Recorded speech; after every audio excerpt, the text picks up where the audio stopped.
शिखरावरती भगवे ध्वज फडफडले असते काय, आणि राष्ट्रमाता राजमाता नसत्या तर छत्रपती शिवराय घडले असते काय.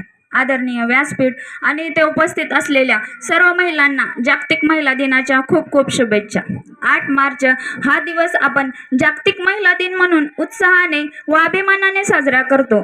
8 मार्च 1908 रोजी अमेरिकेतील स्त्री कामगारांनी केलेल्या ऐतिहासिक कामगिरीच्या स्मरणार्थ व स्त्री शक्तीचा सन्मान करण्यासाठी जगभर साजरा केला जातो. एक स्त्री आई, बहीण, पत्नी, मुलगी अशा अनेक भूमिका जबाबदारीने पार पाडते. आपल्या भारत देशामध्ये अनेक स्त्रिया प्रगतीपथावर आहेत.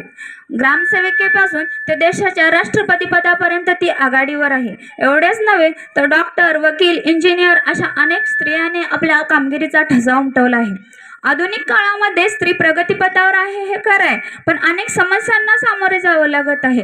अंधश्रद्धा, लैंगिक अत्याचार अशा अनेक समस्यांमुळे स्त्रियांचे जीवन धोक्यात आहे. म्हणजे छत्रपती शिवरायांनी परस्त्रीमध्ये माझी जाऊन न बघितलं. समाजातील प्रत्येक पुरुषाने शिवविचारांची भावना मनात रुजवून प्रत्येक स्त्रीकडे बघण्याचा दृष्टिकोन बदलला तर कोणत्याच स्त्रीवर अन्याय अत्याचार होणार नाहीत. प्रत्येक यशस्वी पुरुषामागे एक स्त्री असते. प्रत्येक संकटात ती आपल्या कुटुंबाची ढाल बनून राहते. स्त्रीला स्वतःची ओळख निर्माण करण्याचे स्वातंत्र्य आहे. थोर स्त्रियांचे विचार मनात ठेवून प्रत्येक स्त्रीने आत्मनिर्भर बनायला आहे. आज महिला दिन आहे म्हणून स्त्रीचा सन्मान न करता अखंड स्त्रीचा आदर केला पाहिजे. खरोखर आजची स्त्री सुखी आहे का? तिला पूर्णपणे स्वातंत्र्य मिळते का? आपण जेव्हा मुलीचं लग्न जमवताना त्या मुलाकडे गाडी, बंगला, बँक बॅलन्स आहे का पाहतो. खरोखर तो स्त्रीचा आदर करतो का? एवढा असूनही ती स्त्री सुखी त्या घरामध्ये असेल का? तो मनाने श्रीमंत असला पाहिजे, विचाराने श्रीमंत असला पाहिजे, तरच त्या स्त्री त्या घरामध्ये सुखी असेल.